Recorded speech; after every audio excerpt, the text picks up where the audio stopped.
Hola, buenas tardes a todos. Espero que estén muy bien. La clase de hoy vamos a continuar trabajando sobre el notebook que veníamos desarrollando la clase pasada sobre la identificación del movimiento browniano. Entonces vamos a ver en la clase de hoy qué propiedades estadísticas debe cumplir una serie de precios, una serie de datos para que se pueda modelar de manera adecuada mediante ese modelo estocástico que llamamos pues movimiento browniano geométrico.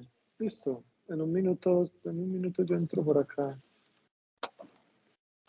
y comenzamos.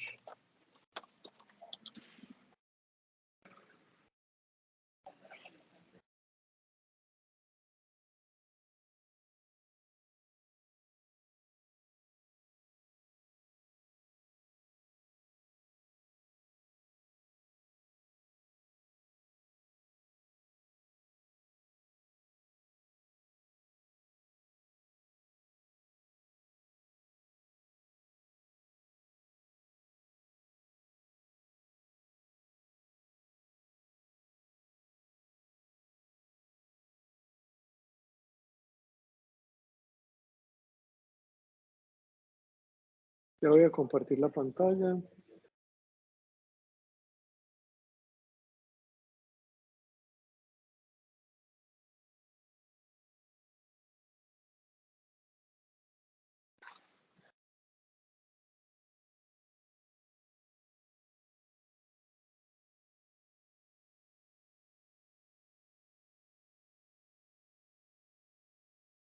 ¿Qué era este? Ah, no.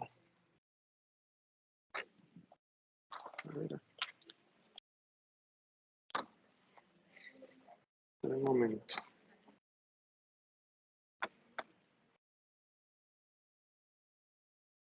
No, este sí, no.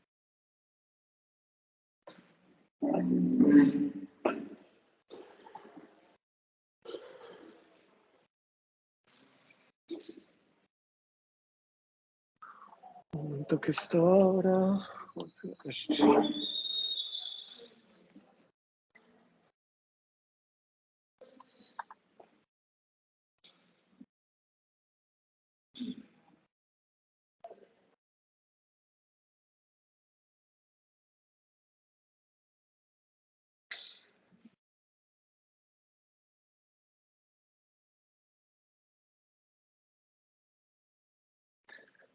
Bueno, entonces, muchachos, en la clase de hoy vamos a trabajar con base en la solución numérica, que es como la que vamos a estar usando típicamente para, pues, para modelar los activos de los precios financieros y determinar pues cuáles bases de datos se pueden modelar con esta ecuación y cuáles no. Entonces, primero vamos a partir de esta ecuación, o sea, a partir de la discretización de Euler-Maruyama sobre la ecuación diferencial estocástica lineal homogénea, vamos a mirar qué propiedades debe cumplir la base de datos, qué propiedades estadísticas debe cumplir una base de datos para modelarse pues, mediante esta ecuación. Listo, entonces miren, esperen, yo rayo algo en el tablero para arrancar con una parte en Python y es la siguiente. También recuerden que esta es la ecuación, tenemos la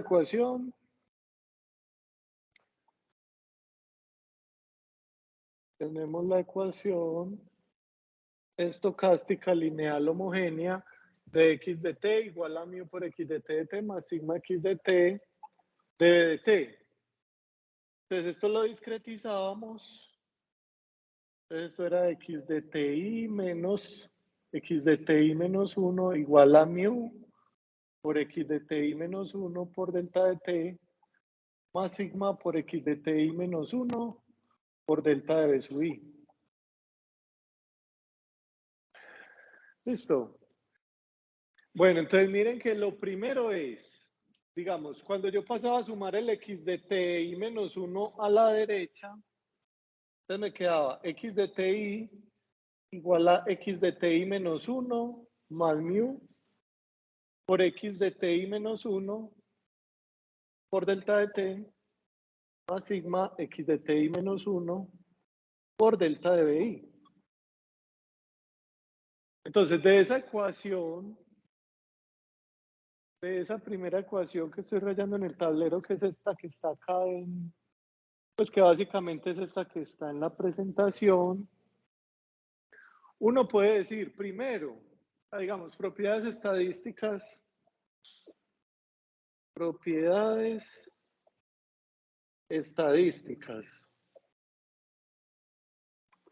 que debe cumplir, pues por ahora una base de datos, porque esto pues no se aplica solo en finanzas, podría ser como otro tipo de datos. Propiedades estadísticas que debe cumplir una base de datos, una base de datos para ser modelada o explicada, o como ustedes lo quieran llamar, para ser modelada mediante el movimiento browniano geométrico. Pues digamos, la primera es, y ahorita pues lo vamos a ver ahí en la simulación. La primera es,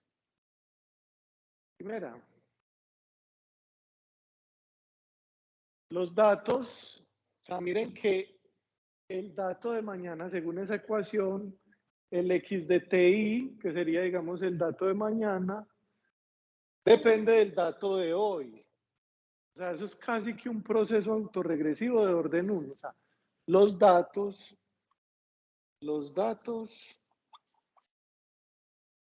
deben mostrar una fuerte dependencia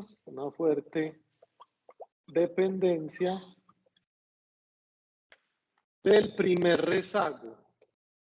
Miren que aquí solo hay un rezago de los datos y ese rezago es el que intenta explicar el dato siguiente. Pues los datos deben mostrar una fuerte dependencia del primer rezago. O sea, esto prácticamente es un proceso autorregresivo de orden 1. ¿Sí o no? Entonces uno para mirar la dependencia de los rezagos, pues la dependencia de los rezagos que presentan los datos, ¿qué tiene que hacer? ¿Qué hacían en econometría? ¿Mm? ¿Cómo? Los diagramas de correlación y autocorrelación parcial. O sea, aquí basta con mirar el PACF, la función de autocorrelación parcial de los datos, y que en ese gráfico pues se vea la dependencia fuerte del primer rezago y que no haya dependencia de los demás rezagos. Segundo,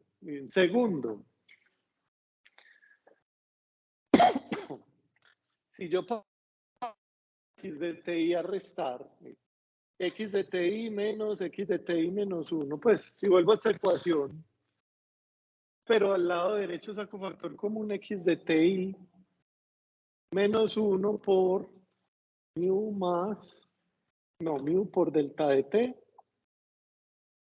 mu por delta de t más sigma por delta de b sub i, y paso el x de ti menos 1 a dividir, acá x de ti menos x de ti menos 1 sobre x de ti menos 1 igual a mu por delta de t más sigma por delta de bi. Si yo hago eso, ¿qué me queda al lado izquierdo? Precio de hoy menos el precio de ayer sobre el precio de ayer. ¿Qué es eso? El retorno simple. ¿Cierto? El retorno simple es igual a mu por delta de t más sigma por delta de b sub i. Los retornos de los datos o los cambios porcentuales. ¿Cómo deben ser los cambios porcentuales de los datos? Entonces aquí usted usa toda la teoría que hemos visto, porque entonces usted dice, vea, ¿cómo se distribuye? Se distribuye. ¿Cuál es la distribución de los incrementos del browniano? ¿Se acuerde que delta de sub i es p de t sub i menos p de t sub i menos 1? ¿Cómo se distribuye ese incremento?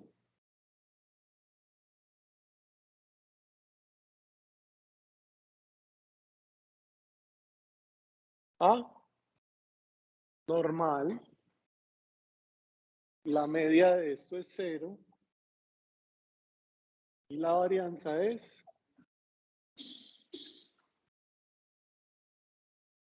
delta de t, ¿cierto? Entonces, si yo una variable aleatoria que se distribuye así normal, la multiplico por sigma, como está ahí en la ecuación. Entonces, ¿está cómo se distribuye?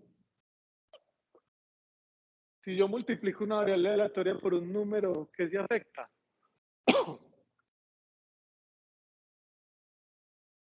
¿Se afecta la media? No, se afecta la varianza. ¿Sí? O sea, cambia la escala de los datos. Pues si usted multiplica por un número una variable aleatoria, pues le está cambiando la escala de los datos. No cambia la media, los datos. La varianza cambia, sí. Entonces, la varianza no sería delta de t, sino sigma cuadrado delta de t. Y si yo le sumo un número a esta variable aleatoria sigma delta de b sub i, o sea, si yo le sumo el número mu más delta de t a sigma delta de b sub i, entonces si yo le sumo un número a una variable aleatoria, no cambia la varianza, sino que cambia la media, porque es cierto, ese sería como un desplazamiento de los datos. Entonces, mu delta de t sería la media, y la varianza sería sigma cuadrado delta de t. O sea que los retornos o los cambios porcentuales de los datos, ¿cierto? Los cambios porcentuales, los simples. O sea que los retornos. O sea, si yo quiero modelar una base de datos, el browniano geométrico, los retornos se tienen que distribuir normal, si no, no lo puedes hacer. Normal. Con media mu por delta de t, que esto es constante, y varianza sigma cuadrado por delta de t. Entonces, segunda, los retornos, hay que verificar que los retornos se distribuyen,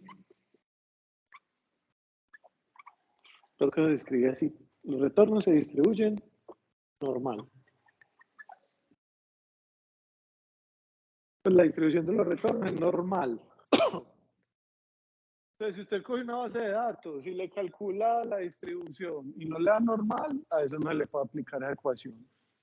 ¿Sí? Además,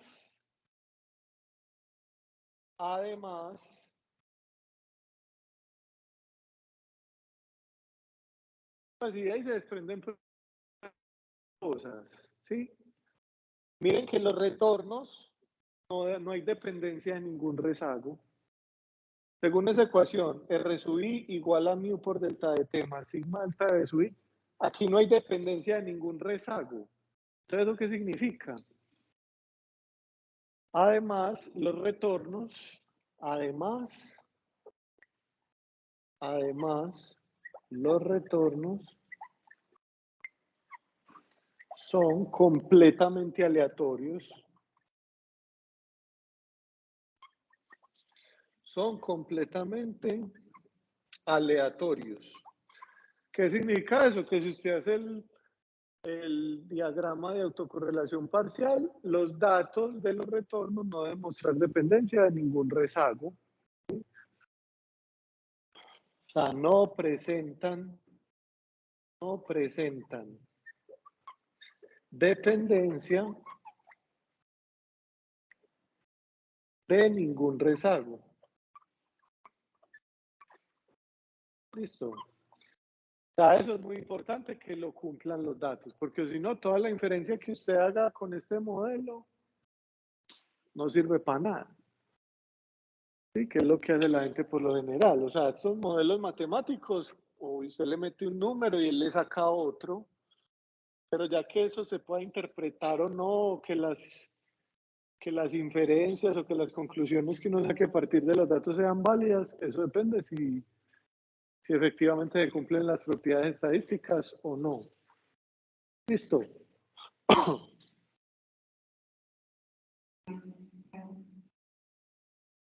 Sí, también, miren, o sea, adicionalmente,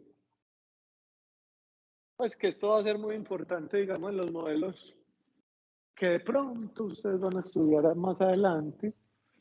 Adicionalmente, se observa que la variabilidad de los datos, la variabilidad de los datos, pues de los retornos en este caso, de los retornos es constante, no depende del tiempo, ¿sí? Y eso no siempre se va a ver, eso, o sea, que usted observe variabilidad, varianza constante en los datos o en los cambios porcentuales de los datos, eso no siempre lo vas a ver, ¿cierto? Y eso es cuando, por ejemplo, cuando ustedes pues en econometría creo que ven el modelo GARCH, que es para modelar la varianza, pues que son modelos de volatilidad estocástica. El GARCH es un modelo de volatilidad estocástica, es cuando la volatilidad no es constante. Entonces, cuando la volatilidad no es constante, usted necesita una ecuación adicional para modelar esa volatilidad variable. Entonces sería variable. Y entonces se llaman modelos de volatilidad estocástica. Sí, que usan una ecuación estocástica para modelar los datos y otra ecuación estocástica para modelar la volatilidad. Listo, pero pues que eso no lo alcanzamos a ver en este curso. Pero pues sería como una continuación de esta parte, pues de estos modelos. Listo, aquí vemos los más fáciles, los más facilitos. Como para uno entender eso cómo funciona, pues ese es como el objetivo. Entender cómo funcionan estas cosas, ¿cierto? Porque esto tiene pues un montón de aplicaciones. Listo. ¿Qué más? Sí, entonces, de los datos, dependencia significativa del primer rezago, de los retornos que se distribuyan normal, que sean completamente aleatorios, que la varianza sea constante, ¿sí? Porque puede que sean completamente aleatorios, pero que la varianza no sea constante. Ah, entonces, ¿sí o no? Entonces no me sirve. Entonces, esos son, digamos, como, esas van a ser las propiedades estadísticas básicas que vamos a verificar en un para hacer bien la modelación, ¿sí?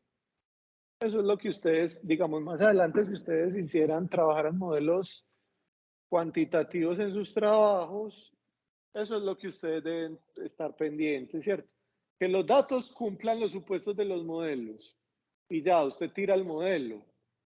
Que la información que se saque o que se infiera a partir de esos modelos sea estadísticamente sea válida.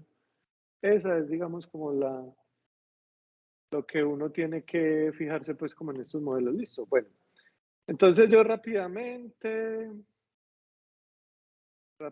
voy a volver a importar. Voy a volver a importar voy a volver a importar los paquetes, voy a volver a definir los parámetros, voy a generar el browniano estándar, que es la base de todo. Voy a definir los parámetros de la ecuación, los tiempos para hacer las gráficas, Por acá está entonces el movimiento browniano geométrico, la solución exacta. Y aunque ya vamos a estar trabajando con, bueno, team, me falta definir team, los tiempos. Listo. Solución exacta. Solución numérica. Entonces ya en la próxima clase que hagamos pues el ejercicio ya con datos reales. Entonces acá hacemos la simulación. Pero ya cuando uno tiene los datos reales se salta ese primer paso y simplemente hace una exploración inicial de los datos, hace una gráfica,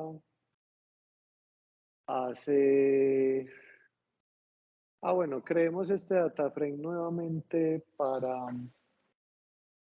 meter ahí la parte de los retornos. Tengo que importar pandas. Creo el data frame con mis datos. Bueno, esto era la gráfica interactiva, esto no, cálculo de estadísticas descriptivas. Bueno, carguemos esto por si lo necesitamos ahorita. Y carguemos este también para hacer los diagramas de autocorrelación parcial. Bueno, entonces miren, primero se verifica la autocorrelación parcial de los datos. Para eso vamos a usar este paquete de Python.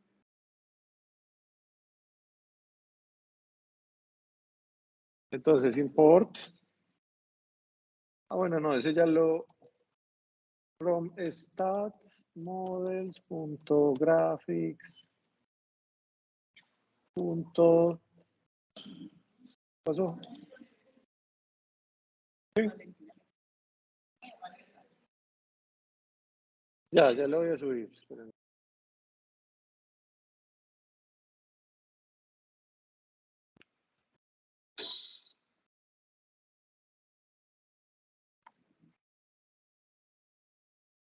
Entonces, de statmodels.graphics.timeSeries analysis plots, import plot PACF. Listo. De este módulo StatModels, que ya lo habíamos cargado para calcular las estadísticas descriptivas. Del módulo de series de tiempo, importamos la función plotPACF para graficar los diagramas o las funciones de autocorrelación parcial de los datos.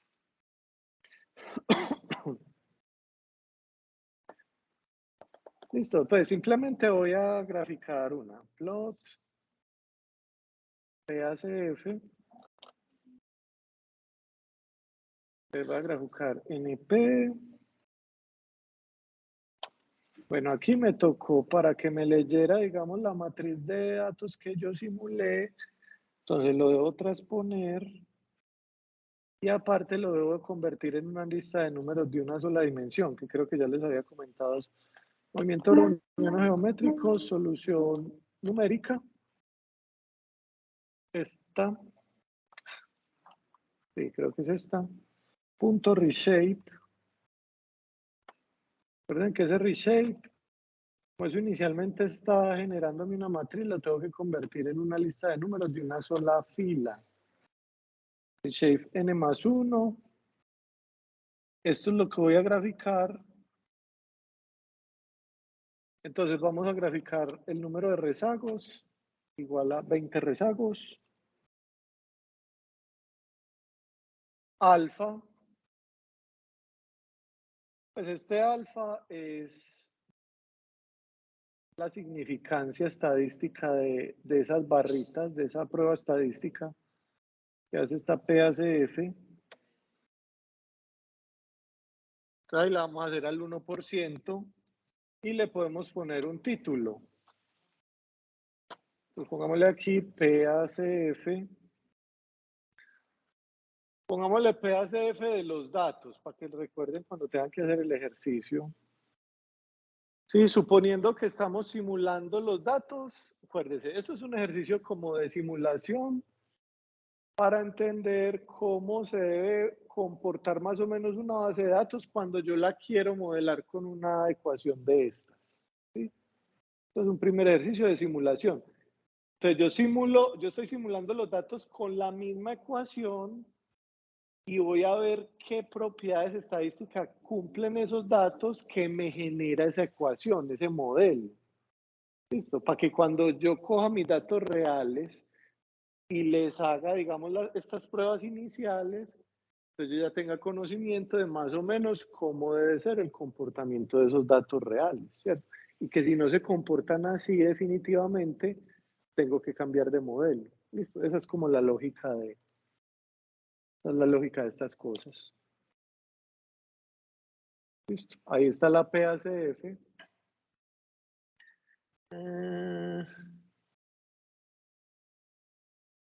A ver, ahí me salieron dos gráficas. Para que no me salgan esas dos gráficas, tengo que darle este comando. Y aquí, figure. Darle acá, fix size. Igual. 10 por 8. Vamos a ver si le tengo que agregar algo más. Y está muy grande.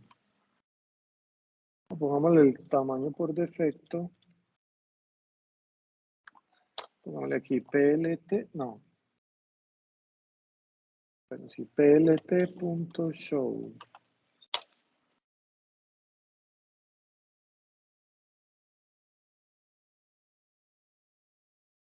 Listo, ahí me saca una sola grafiquita. Esa es la PACF. Miren que de datos simulados, estos son datos simulados. O sea, digamos, esto es lo más perfecto que podría mostrar una base de datos cuando yo la quiero modelar con el browniano geométrico. Pues recuerden que, o sea, esa es la autocorrelación de los datos consigo mismos, pues eso va a dar uno siempre. O sea, el rezago cero es los mismos datos. Ese es el primer rezago. Aquí, como el primer rezago, como esta barrita se sale de esta banda de confianza, que está a un nivel del 1% de significancia, entonces esta prueba me está mostrando que efectivamente estos datos dependen fuertemente del primer rezago y de ningún otro rezago. Miren que este se sale un poquito. Y en los datos reales vamos a ver barritas que se salen un poquito de esta banda de confianza, ¿cierto? Pero lo que nosotros debemos observar en los datos es que la dependencia sea del primer rezago. La dependencia significativa sea del primer rezago y no de los demás, y no de ningún otro rezago. Solo del primero. Listo. Esa es la primera prueba que deben pasar los datos, que obviamente estos datos simulados la están pasando, ¿cierto? Listo. PACF de los datos muestra una fuerte dependencia del primer rezago. Listo. Y esta sería pues como la sintaxis o la instrucción para que se me genere pues esa gráfica. Listo. Seguimos. Bueno, seguimos. Está grabando, todo va bien, los que están conectados mandaron mensaje.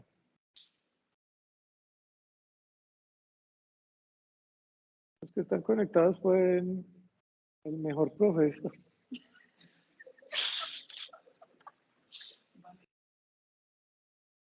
Vanessa, ¿está escuchando? Bendito. ¿Sí? Listo. Perfecto, bueno. No más mensajes de amor por hoy, ¿sí o no? Listo. Ahora vamos a mirar los retornos. Esto es casi que, o sea, eso en cualquier prueba técnica de las veces que yo me presenté al banco, pues a veces sí o no. Las veces que yo me presenté al banco, siempre había que calcular esto en Python. O en R, pues. En Python, ¿sí o no? En Python siempre me pidieron calcular los retornos para hacer cuentas, etcétera, ¿sí? Para analizar pues bases de datos y demás. Esto es como muy importante, hay que saberlo cómo hacer rápidamente. Entonces, miren, voy a crear pues en el data frame que estábamos almacenando los datos, voy a crear una nueva columna, movimiento browniano geométrico, data frame. Voy a crear la columna que se va a llamar retornos simples, porque estamos trabajando con los retornos simples. Y entonces, ¿qué voy a meter en esa columna? Voy a meter, pues haciendo uso de las funciones asociadas al data frame, voy a usar esta función. Movimiento browniano geométrico, punto. Movimiento browniano geométrico. O sea, de la columna que se llama así, en este data frame, a esta columna de datos le voy a aplicar la siguiente función. pst-change. Así se calculan los retornos. A usted le dan los datos en un Excel, usted exporta esos datos a Python, cada columna de esos datos tiene un nombre. Esas columnas, recuerden que para hacer uso de estas funciones no pueden tener espacios ni nada, porque si no esas funciones no servirían. Perdón. Entonces a esta columna de datos yo le voy a aplicar esta función, la función de que me calcula el cambio porcentual de esos datos. O sea, el dato de mañana menos el dato de hoy sobre el dato de hoy.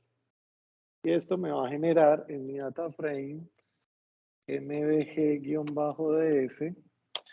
Esto me va a crear una nueva columna. Y esa columna va a contener los retornos simples. Recuerden que vamos a trabajar como si los datos que nosotros tenemos fueran los simulados por la solución numérica, ¿cierto? Por la ecuación estocástica. Pues también podríamos trabajar en este caso con la exacta, pero vamos a trabajarlo con los datos numéricos. Y entonces queda almacenado en esa columna los retornos, ¿cierto? Recuerden que siempre se pierde el primer dato para los retornos. ¿Listo? Es la manera fácil de calcular los retornos.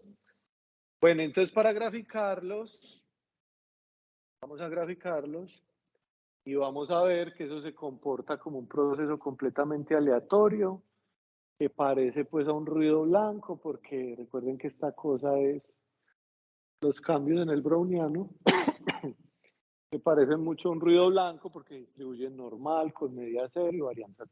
¿Sí o no? Entonces miren, lo primero es, para graficar los retornos, lo primero que vamos a hacer es, voy a crear una variable que se llama retornos simples. ¿Sí? Y es simplemente que del data frame voy a sacar de esta columna llamada retornos simples, ¿cierto? Yo la llamé así. Ajá. Voy a sacar.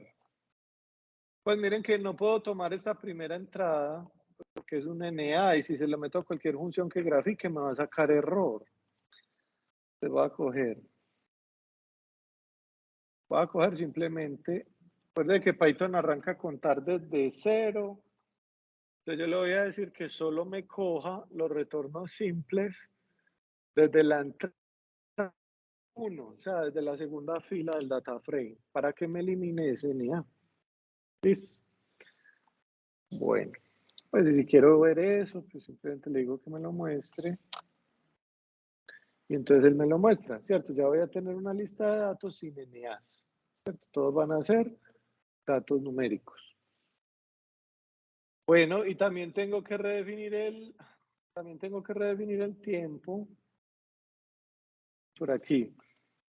Tiempos, vector de tiempos 2. Entonces simplemente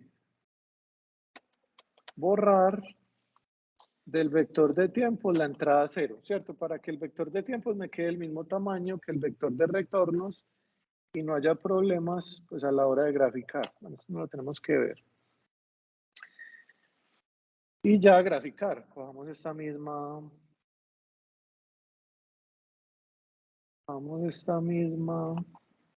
Sintaxis, esta misma instrucción, control C.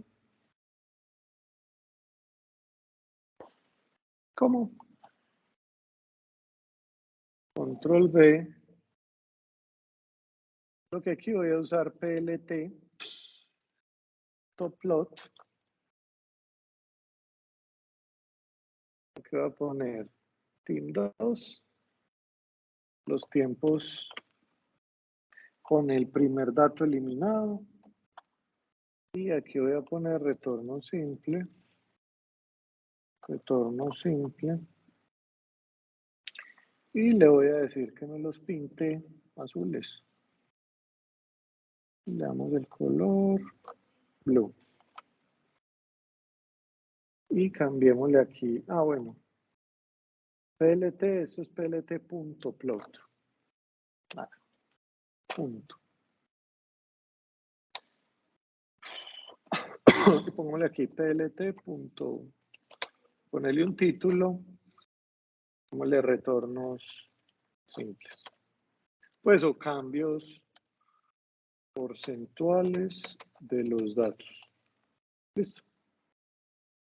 Sí. Listo, bueno. Así se ve la gráfica de los retornos que por enésima vez, ¿cierto? En todos los cursos de finanzas se grafican los retornos de los activos, ¿sí o no? Nada nuevo estamos viendo en este curso. Un repaso de muchas cositas que ustedes ya han visto y que ya deberían manejar, ¿sí? A la perfección. Para ser todos unos quants que llaman en el gremio del quants. Retornos simples o cambios porcentuales de los datos.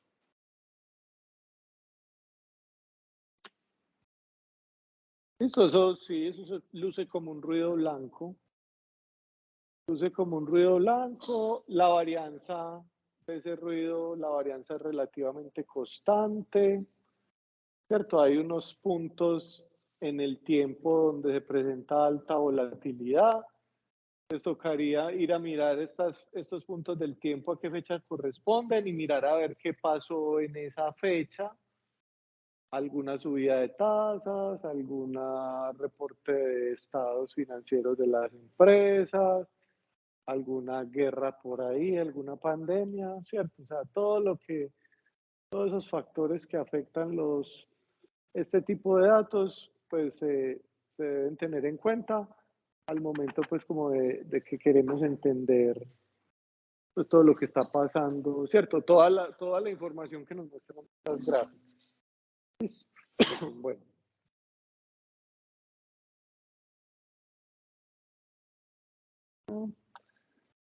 Listo, entonces por ahora se ve como un ruido blanco. Grafiquemos la PACF de los retornos para verificar qué, lo que decíamos ahorita. Para verificar que los retornos son un proceso o son una serie de datos, una serie de tiempo completamente aleatoria, ¿cierto? O sea, que no están explicadas por datos anteriores, por rezagos de los mismos datos y demás, sino que los explica simplemente un proceso completamente aleatorio, como lo es el movimiento browniano estándar. ¿Listo? Volvemos, creo que puedo copiar aquí lo mismo. Y acá simplemente le damos, solo le tengo que dar retornos simples. PACF de los retornos. PACF de los retornos. Mira. Entonces, ¿qué me demuestra esa gráfica? Que no hay dependencia significativa de ningún retorno, ¿cierto? O sea, esa vaina es ruido blanco. En otras palabras, eso no se puede pronosticar. ¿Cómo? Copy-paste y cambian. Listo. Entonces graficamos los retornos, observamos que comporta como un ruido blanco, más o menos varianza constante, hay algunos picos de volatilidad que se deben poder explicar debido a algún evento fundamental de la economía, no sé, ¿cierto? Esa es la carreta que uno echa en los informes. El PACF muestra que efectivamente es un proceso completamente aleatorio, no muestra dependencia significativa de ninguno de los rezagos. Listo. Y finalmente vamos a verificar la normalidad. ¿Mediante qué? O sea, uno puede calcular las estadísticas descriptivas de los retornos, ¿sí?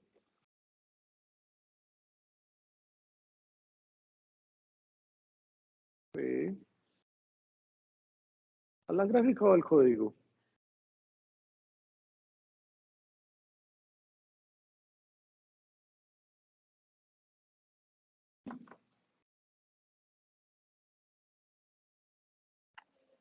Listo, creo que este módulo ya lo habíamos cargado.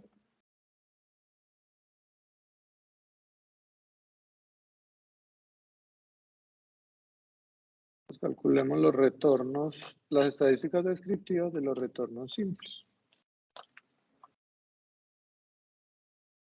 ¿Cierto? Entonces tenemos 1000 observaciones, el retorno mínimo es retorno negativo, el máximo mínimo del menos 7%, máximo del 8%, media cercana a cero, ¿cierto? Esa media va a ser cercana a cero, pues porque esto va a ser un número pequeño, mu, ¿cierto? Va a ser por del orden del, ¿qué? 5, 7, 10%. En cambio, este delta por lo general va a ser, pues no sé, datos diarios, 1 sobre 2,52. Entonces, este numerito mu por delta de t es pues, relativamente cercano a cero, pues no es cero, pero es relativamente pequeño. La varianza tiene relativamente pequeña. Bueno, y pues veremos sesgo y kurtosis. ¿Cierto? Recuerden que la kurtosis, bueno, aquí ya pues entrarían ustedes a mirar pues cómo está calculando esta función, la kurtosis. Porque no, o sea, bueno, no recuerdo bien cómo les enseñaron en su curso de inferencia o qué les dijeron en econometría y demás. A uno a veces, pues unas veces le dicen que la kurtosis de los datos, la kurtosis de unos datos que se distribuyen normal debe ser cercana a 3. O sea, si usted le calcula la kurtosis, que es el cuarto momento de la variable aleatoria normal, eso le va a dar 3. Pero a veces las funciones en este tipo de programas de software calculan es el exceso de kurtosis. O sea que cogen a ese momento, a ese cuarto momento de la variable aleatoria y le restan 3. Entonces la kurtosis debe ser, o el exceso de kurtosis debe ser cercano a 0 en datos que se distribuyen normal, ¿cierto? Si esto les da un número 0.1 o de 1 para arriba, esa vaina va a ser muy poco probable que se distribuya normal. Entonces no sería válido que lo modeláramos con esta ecuación. Listo. Pero bueno, son digamos estadísticas descriptivas para ver más o menos una información inicial de los datos. Listo. ¿Y qué más vamos a hacer por acá? Bueno, podemos hacer una grafiquita, un histograma de los retornos. Entonces, para hacer ese histograma, vamos a cargar el siguiente módulo. Entonces, import statmodels.api accm y de ese módulo, de este módulo cpi.stats, vamos a importar la distribución normal. En la clase pasada habíamos importado la log normal. Statmodels.api. Me faltó aquí una S.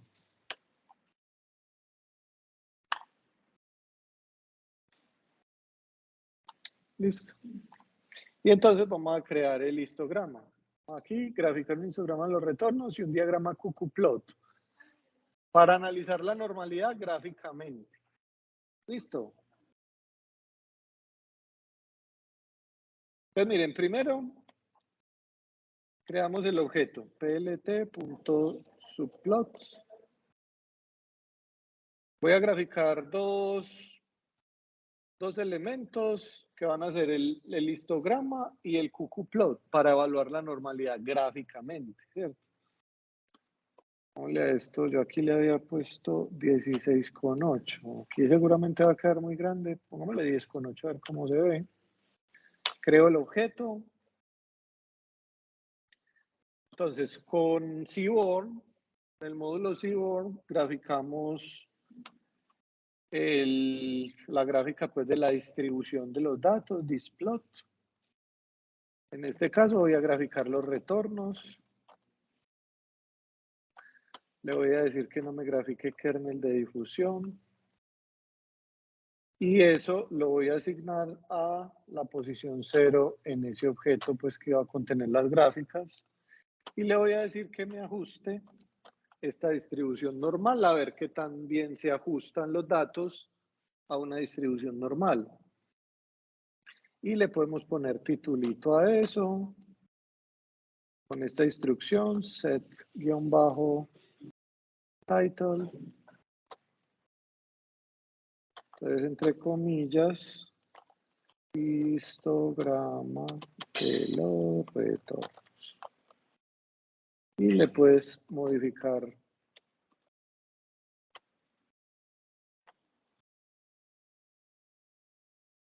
el tamaño de la letra. Bueno, esa es la gráfica, pongamos aquí. Pongamos aquí. Gráfica de los... Pues vamos, histograma. Histograma de los retornos. Y ahora grafiquemos el QQplot. QQplot. O sea, el diagrama, la gráfica cuartil, la que compara los cuartiles de la normal con los cuartiles de la distribución de los datos. Plot. QQplot. Entonces aquí necesitamos esta sintaxis. SM, la función que acabo de importar, top, QQplot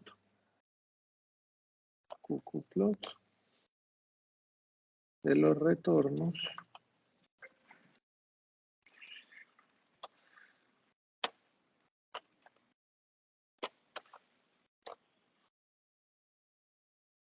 AX, eso lo voy a poner en la segunda posición de la gráfica, pues de la matriz de gráficas. Y le ponemos esta misma instruccióncita para ponerle título, control C, control V, AX1, title, QQplot.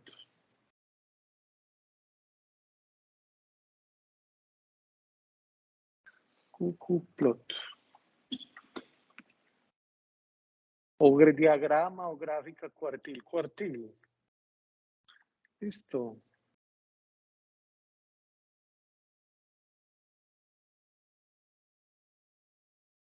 Recuerden que es para que me grafique la recta en toda la diagonal de la gráfica. Y me grafica como una recta continua los cuartiles de una normal. Y los cuartiles de la distribución los va graficando alrededor de esa recta, ¿cierto? Entonces, para que los datos se distribuyan normal, los cuartiles de los datos se deben ajustar lo más que se pueda a los cuartiles teóricos de la normal que están sobre esa recta. A ver si esto me corre. Saco un error. ¿Cuál error?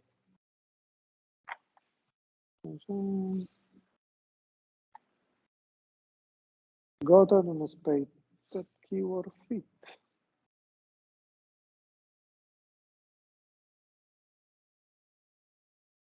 Dist. Es que me faltó aquí una T. Dist. Distribution plot. Esta función sí tiene el argumento fit. Listo. Como son datos, miren los datos simulados.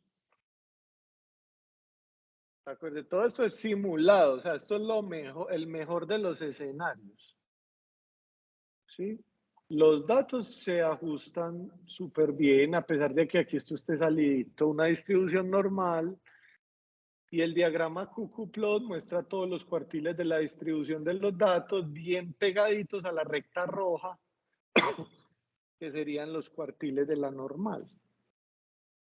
Listo. Entonces, así deberían lucir idealmente los datos, la base de datos real que está modelando para comprobar normalidad. ¿Cómo? Dist. Me faltó la T en esa función dist. Había puesto dist y es dist. Listo. Entonces con eso se analiza o se hace una grafiquita en el se mete una grafiquita en el informe, pues para, ¿cierto? Para justificar el uso de ese modelo aplicado pues sobre esos datos. Listo, y ya finalmente pues una prueba estadística pues de las que hemos venido trabajando, Yarkevera, Kolmogorov-Smirnov. Recuerden que este va a ser el punto crítico en la modelación, ¿cierto? Recuerden que son varias pruebas para que tengamos, perdón, varias pruebas para tener varias posibilidades, ¿sí? Si los datos reales pasan una de las pruebas, entonces concluimos que los datos son normales y pasamos pues como a la modelación. Pero si le metemos una Yarkevera, Kolmogorov-Smirnov, Anderson, Darling, Shapiro y no pasa ninguna, no, entonces ya toca empezar a buscar otro modelo porque los datos no están mostrando la normalidad. ¿Sí? Entonces recuerden que, tenemos un poquito, yo creo que ya se los dejé ahí escrito en el notebook. Esta prueba de Yarkevera, la sintaxis, eso me da un estadístico y un p-valor. Si el p-valor es más grande que que el nivel de significancia, entonces si el p-valor es grande, no se rechaza la hipótesis nula. ¿Cuál es la hipótesis nula? Normalidad. Y si el p-valor es chiquito, se rechazaría la hipótesis nula, que sería pues normalidad, ¿cierto? Siempre la hipótesis nula acá va a ser la distribución de los datos es normal. ¿Listo? Entonces, bueno, pues como estos son datos simulados, pues debería pasar todas las pruebas a todos los niveles de significancia. ¿Sí? Pasa todas las pruebas. O sea, no se rechaza.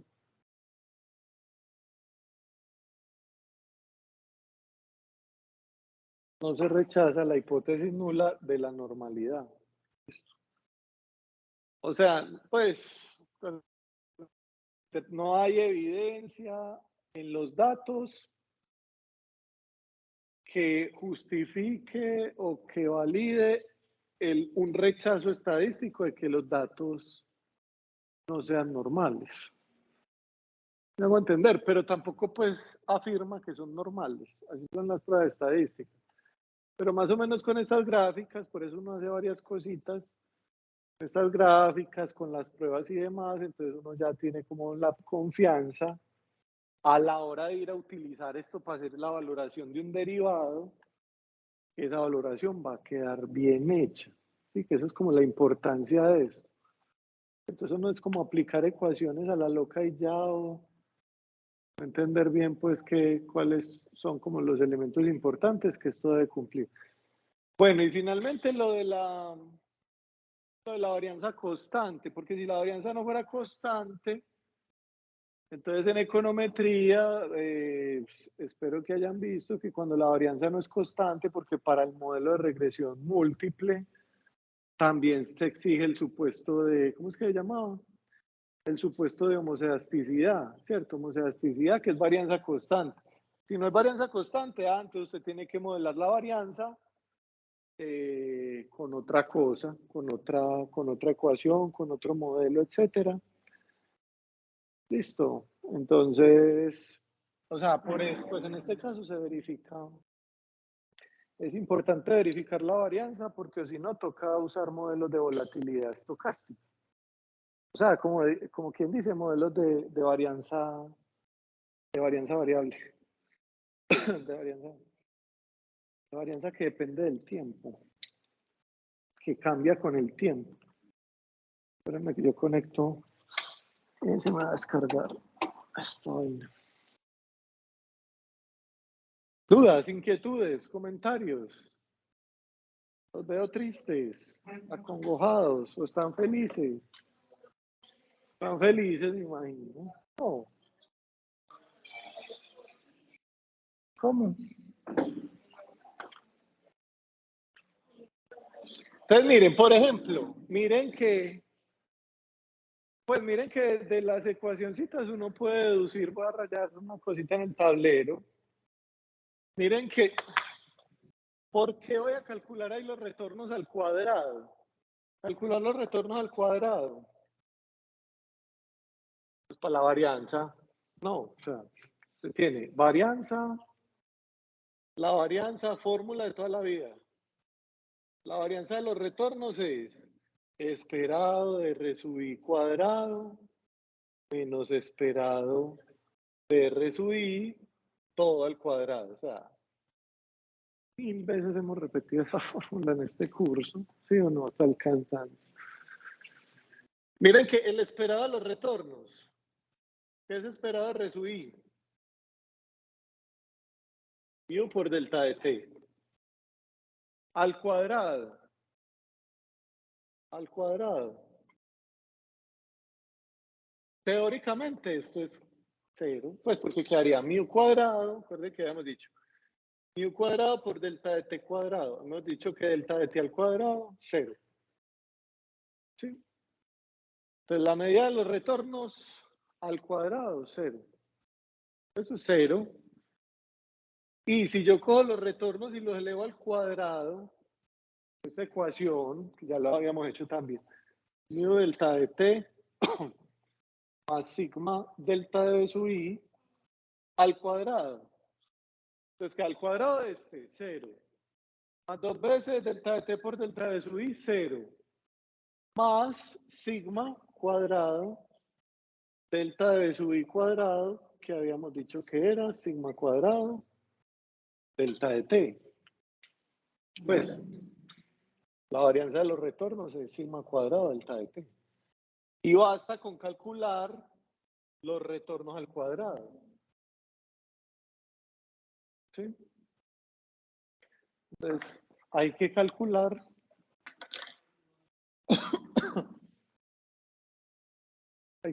los retornos al cuadrado. Entonces, vamos aquí. Retornos simples al cuadrado igual a RT bajo simple estrella cuadrada. Ya. Eso es elevar los retornos al cuadrado.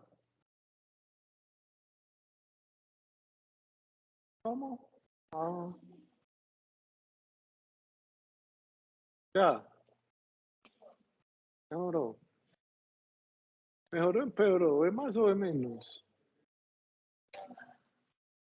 Muy bien. ¿Cómo? Entonces, miren, vamos a ver con esta gráfica cómo se deben ver los retornos al cuadrado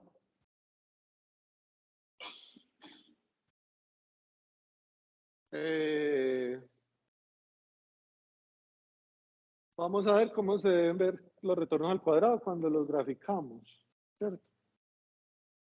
Eso es como para testear que los datos no muestren, no presenten el fenómeno pues de volatilidad estocástica, ¿cierto? Sino que la volatilidad sea constante. Como el modelo de regresión lineal, es el más fácil de todos, ¿sí o no? Porque se cumplían todos los supuestos teóricos, normalidad de los errores, homocedasticidad, independencia de los choques aleatorios, bueno, ya me olvidaron, ¿sí o no? Y otros. Bueno, entonces grafiquemos esto, ¿cómo grafico esto? Bueno, miren lo que voy a hacer. Creo el objeto. Siempre PLT, subplots, 1 por 1, le doy el tamaño, igual a 12,6. Lo hice en mi computador. Bueno.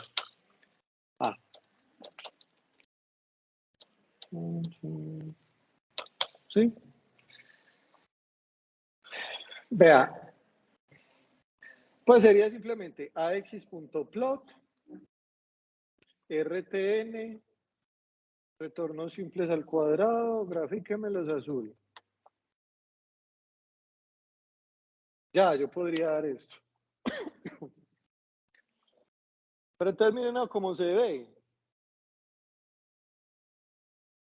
Pues ahí uno dice, no, pues eso parece que no es constante. Pero es como por la escala de la gráfica. Pues miren que si yo le doy aquí, plt.gelin, pues que vaya desde 0 hasta 0.1. A ver, aquí cómo la dice. Aquí ni me aparece. Aquí en mi pastel no me dio. A ver, vamos aquí de 0 a 0.1. A ver cómo se ve aquí. Eso, o sea, miren. Pues aquí aumenté un poquito la escala de la gráfica, pues retornos al cuadrado. O sea, miren que si yo trazara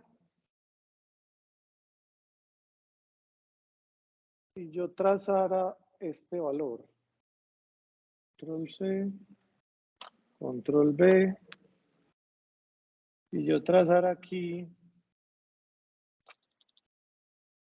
ya definí sigma, ¿cierto? Sigma cuadrado por pt, creo que lo llamé así. Vámonos red.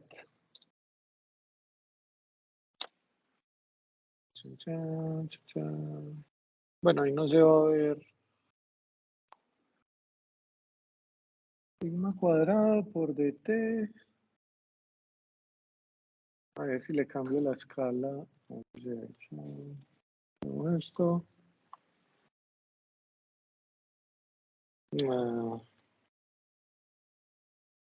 Bueno, ponemos esto aquí. Aumentemos esto. Dejémoslo así. Los retornos al cuadrado se deben ver más o menos de esta forma, ¿cierto? Eso es una forma de mirar lo de la volatilidad, lo de la varianza constante, ¿cierto? Los retornos al cuadrado no mucho, miren que están entre 0.001 y 0.002, más o menos, ¿sí? Así se ven retornos al cuadrado constantes o así se ven datos de varianza constante. Bueno, y además pues aquí hice un gráfico de varianza y volatilidad dinámica para ver que eso con el paso del tiempo se estabiliza en un valor y no varía pues como si fuera una función del tiempo, sino que se debe estabilizar a un valor fijo, pues que debe ser aproximadamente sigma cuadrado delta de t. Entonces, miren, para calcular varianza y volatilidad dinámicas, miren lo que hacemos. Varianza, la llamé BR. BR igual a, creo un vector de ceros de tamaño n, que es donde voy a almacenar los datos. Y la desviación, pongamos eso en minúsculas. Yo no sé qué es eso. Varianza, esto. Varianza igual a np.ceros n. Y desviación estándar np.ceros n.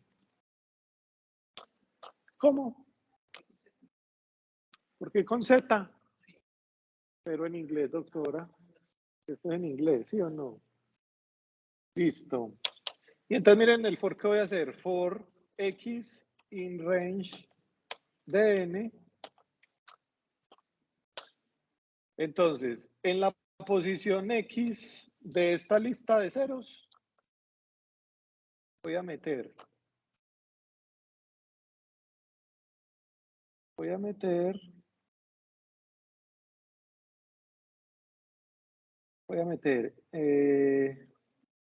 esto. De los retornos simples, voy a coger los datos desde el dato 0 hasta el dato x más 1. O sea, hasta el siguiente. O sea, voy a ir moviendo la variante. Voy a coger el primer dato, el primer retorno. Después voy a coger el primero, el segundo. Después, primero, segundo, tercero. Y así sucesivamente. Lo voy elevando al cuadrado y voy calculando esa volatilidad o esa varianza dinámica, ¿cierto? Pues varianza y volatilidad que son sinónimos, ¿sí? Listo, eso es lo que estoy haciendo acá con ese for. Cogiendo los daticos, el primero, el segundo, primero, segundo y tercero, primero, segundo, tercero y cuarto, etcétera. Le calculo a eso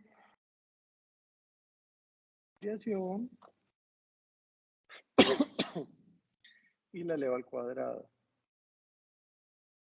Y elevo al cuadrado. Listo. Acá. Pues esa sería la varianza. Esta sería, pues acuérdese, desviación estándar de los datos. La desviación estándar de los datos al cuadrado es la varianza. Y la desviación, pues, es sin elevar al cuadrado. STD de X igual a esto, sin elevar al cuadrado. Esto me daría la volatilidad de los datos. ¿Sí? Control B. Pues bastaría con hacer la gráfica de uno solo. Entonces ahí voy a ir almacenando la varianza y la volatilidad dinámicas. Con el paso del tiempo, eso cómo se va comportando. Listo. Y entonces graficamos. Entonces miren la gráfica. Genero el objeto. ¿Cómo? ¿Qué? Primera vez que me da, no. Que te da. Súper. Uy, ¿qué es esto? Yo.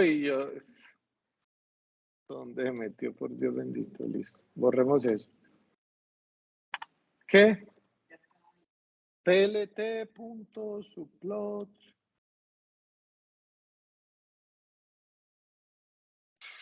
Una gráfica 1 por 1. El tamaño. 12 por 6.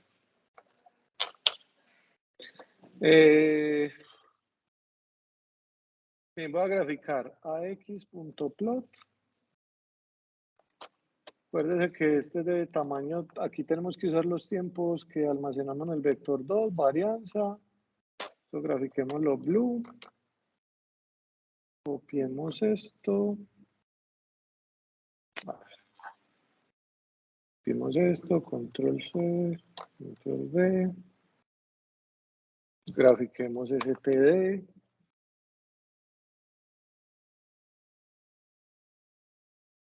Bueno, no. Voy a graficar aquí. Miren lo que voy a graficar acá. En los tiempos voy a graficar sigma, lo que iba a hacer ahorita en el otro, sigma cuadrado por dt por pues un vector de unos, pues para que me genere, o sea, esto es para que me genere una lista de números del mismo tamaño de tiempos. Entonces, np, numpy.once, por aquí, numpy.once de tamaño, el tamaño de este vector de tiempos. O sea, ese vector de 1 lo multiplico por estos números. Entonces me va a dar una lista con estos datos del mismo tamaño de tiempos. Pues para graficar una recta, para graficar como la recta, o sea, para graficar el nivel sigma cuadrado delta de t. O sea, para cada tiempo t estoy graficando sigma cuadrado delta de t. Entonces me va a dar una línea recta, una recta horizontal. La volatilidad dinámica con el paso del tiempo debe irse estabilizando a ese valor. Listo. ¿Y qué más grafiqué? Bueno, cambiémosle el color, pongamos este red.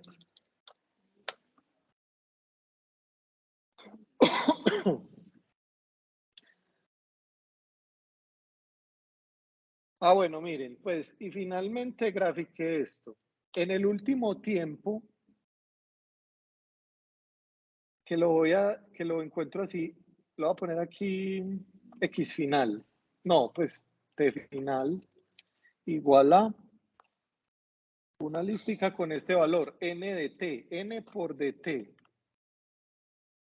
Esto era lo que tenían que, o sea, algo parecido tenían que hacer como en la simulación que les pedí en el taller y nadie lo hizo. Pues y casualmente todos tienen como el mismo error más raro, ¿cierto? O sea, todos hicieron la misma bobada, pues, al mismo error. Copielo, güey, pues. ¿Cómo? Ah. No, pues consultaron de la misma parte y estaba malo. O sea, todos se quedaron con, con la simulación mala. Pues con la media y la, pues no, ya he visto varios trabajos. O sea, y calculan la media y la varianza teórica y, o sea, la calculan como mal, pues. Todo mal, muy mal ese taller, muchachos. Los tiempos, no, mentira, sí, no lo he visto todos. No he calificado todos los trabajos. Entonces, o sea, acuérdese que así se calcula el tiempo. Si yo quiero hacer un corte transversal de un proceso, tengo que calcular el tiempo, que sería I por delta de T. ¿Listo? Bueno, ese es el tiempo final. Pongamos por aquí la sigma final. Sería pues el valor de sigma cuadrado por dt. Eso es un solo valor, listo. Y voy a graficar eso. Entonces, ax.plot tiempo final, sigma final, pues o volátil, pongamos BF, aquí BF, y le voy a poner este marker, le voy a poner un marcadorcito, una estrella, un asterisco, le voy a poner un tamaño grandecito. ¿Cómo? Marker edge color igual a red. Marker edge color.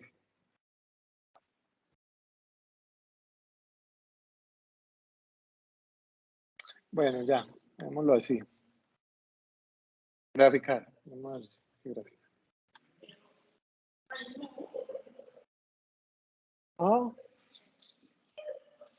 Entonces, esta es la gráfica de la varianza constante, pues de la varianza dinámica. Entonces, miren, la varianza dinámica se debe ir estabilizando a este valor. Entonces, a sigma cuadrado por delta de t. Eso es lo que graficamos aquí en esta línea roja. Listo. Obviamente, pues la varianza, la volatilidad se comporta un poquito mejor si graficáramos en vez de la varianza, la volatilidad con C. Vamos a ver mejor esa estabilidad. Control B. Aquí ya no voy a graficar la varianza, sino la STD. Aquí ya no voy a...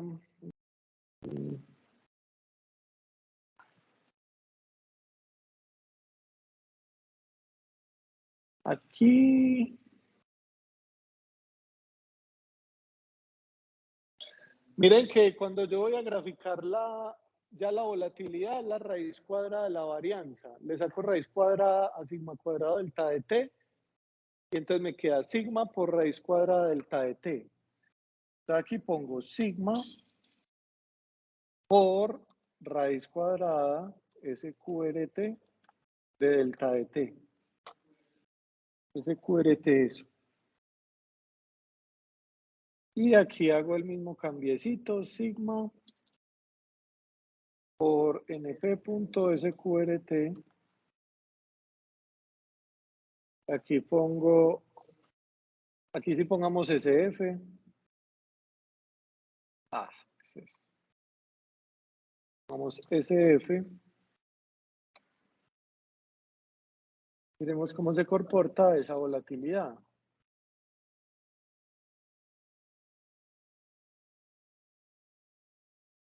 Bueno, comportamiento similar.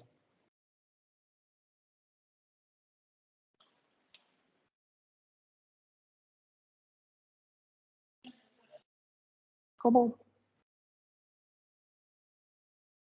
Grafiqué la varianza.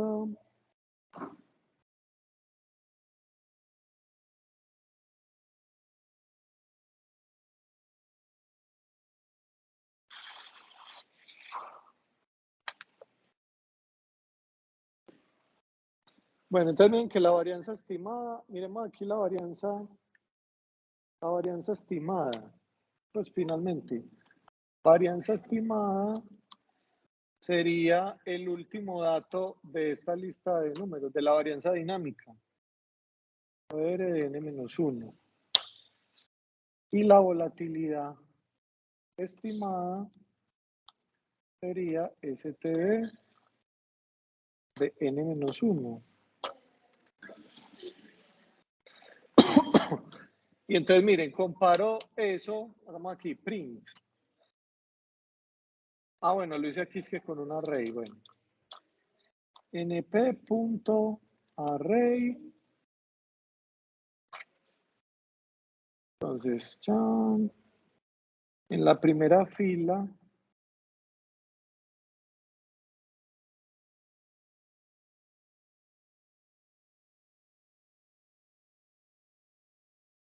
a ver, espérenme. La varianza estimada, sigma cuadrado. Ah, bueno, pues aquí escribí como la fórmula exacta de la varianza teórica. Aquí escribí sigma cuadrado, la que habíamos calculado ahorita, por dt. Yo lo podría dejar así. Sigma cuadrado por dt. Pero en mi nota le resté, pues se acuerdan que a uno le restaba mu cuadrado por delta de t cuadrado. Ahí se lo resté para que era como más exacto. Mu cuadrado menos mu cuadrado por delta de t cuadrado. Así, mu por dt al cuadrado. Esa sería como la varianza teórica, la que calculamos a partir de la ecuación, de la formulita. Y escribamos aquí la empírica, pues no, la volatilidad teórica, np.sqrt de todo esto. Control C, control B. Listo. Y en la otra fila coloco la varianza estimada y la volatilidad estimada. Listo. y las comparo. Pues miren lo que debe dar, o sea, es que ustedes... ¿Sí? Varianza teórica, bueno, varianza, esta es la varianza teórica, sí, esta es la varianza empírica. Esta es la volatilidad teórica, esta es la volatilidad empírica. O sea, dan aproximadamente lo mismo. Pues yo hago una simulación y ustedes en la simulación, bueno, los que he revisado, es que la media o la varianza, no sé, la media 0.001, la media teórica y la empírica 0.5, pues o sea, no, o sea, nada que ver, está malo, eso está malo, ¿sí? ¿Cómo? Bueno, listo. Eso es todo por hoy. Entonces, la próxima clase vamos a descargar una base de datos real. Vamos a hacerle rápidamente estas pruebas estadísticas y vamos a hacer un proceso de validación que es estimar los parámetros del modelo a partir de la base de datos y pues evaluar si el modelo efectivamente es capaz de replicar el comportamiento de los datos reales, ¿cierto? El modelo teórico replica el comportamiento de los datos reales a partir de los parámetros estimados, ¿cierto? Se miden errores y tal. Lo mismo que hacían ustedes en la parte de series de tiempo en econometría. Listo. Listo, muchachos, eso es todo por hoy. Nos vemos el lunes. El lunes seguimos, ¿sí? El lunes no es festivo, entonces nos veremos por acá. Muchas gracias. Hasta luego.